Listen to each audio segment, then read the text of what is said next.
और योग योग का अर्थ है आत्मा को परमात्मा के साथ मिलाना। इसी संयोग की अवस्था को समाधि की संज्ञा दी गई है, जो कि जीवात्मा और परमात्मा की समता होती है। जाने पूरन योग क्या है। महर्षि पतंजलि ने योग को चित्त की वृत्तियों के निरोध योग चित्त वृत्ति निरोध के रूप में परिभाषित किया है, अर्थात चित्त की वृत्तियों का निरोध करना ही योग है। चित्त का तात्पर्य अंतःकरण से है। बाह्यकरण ज्ञान इंद्रियां जब विषयों का ग्रहण करती है, मनुष्य ज्ञान को आत्मा तक पहुंचाता है। आत्मा साक्षी भाव से देखता है। बुद्धि व अहंकार विषय का निश्चय करके उसमें कर्तव्य भाव लाते हैं, अर्थात विषय को कार्य रूप देते हैं। इसी संपूर्ण क्रिया से चित्त में जो प्रतिबिंब बनता है वही वृत्ति कहलाता है। ये चित्त का परिणाम है। चित्त दर्पण के समान है, अतः विषय उसमें आकर प्रतिबिंब होता है, वो अर्थात चित्त विषयाकार हो जाता है, चित्त विषयों में खो जाता है। इसी चित्त को विषयाकार होने से रोकना ही योग है। महर्षि पतंजलि ने योग सूत्र नाम से योग सूत्रों का एक संकल्प किया है, जिसमें उन्होंने पूर्ण कल्याण तथा शारीरिक मानसिक और आत्मिक शुद्धि के लिए तथा आत्मा से परमात्मा तक जुड़ने के लिए 8 अंगों वाले योग का मार्ग विस्तार से बतलाया है। योग के ये 8 अंग हैं। एक यम नियम आसन प्राणायाम प्रत्याहार धारणा ध्यान और समाधि। साधारण लोग आसन प्राणायाम करने मात्र से स्वयं को योगी मान लेते हैं, लेकिन ये तो योग का अंग भाग मात्र ही है। पूर्ण योग तो व्यक्ति को समाधि तक ले जाता है। ये कैसे संभव है। इस स्थिति को पाने के लिए मनुष्य को 5 यमों और 5 नियमों का पालन करना और उन पर चलना है। यम 5 अहिंसा सत्य असत्य ब्रह्मचर्य अपरिग्रह। नियम 5 शौच संतोष तप स्वाध्याय ईश्वर पर निदान।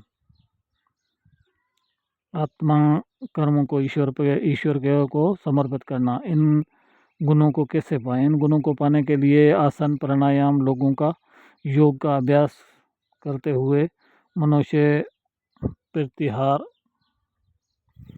की स्थिति को प्राप्त करता है, अर्थात मन इंद्रियां वश में आ जाती है। फिर धारणा की स्थिति आरंभ होती है, अर्थात ईश्वर के गुणों व कृपा का विचार करते हुए ओम ओमकार का जाप करना। फिर ध्यान अर्थात निराकार ईश्वर के गुणों का विचार करते हुए ध्यान लगाने का अभ्यास करना चाहिए।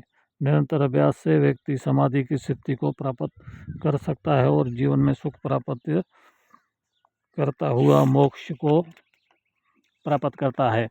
यही सभी मनुष्यों का धर्म है, जिससे आत्म सुख की प्राप्त किया जा सकता है। यही मनुष्य जीवन का एकमात्र लक्ष्य भी है। योग अध्यात्म और धर्म की पहली सीढ़ी है। वास्तव में योग अध्यात्म के बिना सिद्ध नहीं होता, इसलिए योग आध्यात्मक ही है। आसन एक पड़ाव है। यम नियम आसन प्राणायाम प्रत्याहार धारणा ध्यान और फिर समाधि, ये योग के चरण हैं। जिन्होंने भी योग प्रस्तुत किया सब समाधि तक अपनी बात को ले गए। तो योग शरीर की यात्रा करते हुए समाधि तक ले जाता है। सबसे पहले आचरण में सुधार आवश्यक है, इसलिए यम की स्थापना करें, फिर नियम का व्रत धारण करें, जिससे हमारी दिनचर्या दुरुस्त रहे। इसी तरह आसन से हम अपने तन मन को साधते हैं। फिर हम क्रमशः प्राणायाम प्रत्याहार धारणा ध्यान के माध्यम से समाधि में विलीन होते हैं। इस मार्ग को पार कर पाना बिना अध्यात्म के संभव ही नहीं है।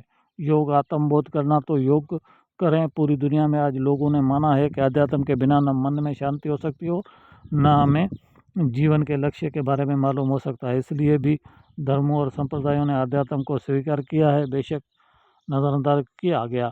अध्यात्मता को वास्तविक मायने में योग ने पूर्ण किया है। आप देखिए योग ने हमें जो दिया है वह एक संप्रदाय मुक्त योग दिया है। योग भारतीय संस्कृति का हो सकता है, किसी संप्रदाय का नहीं।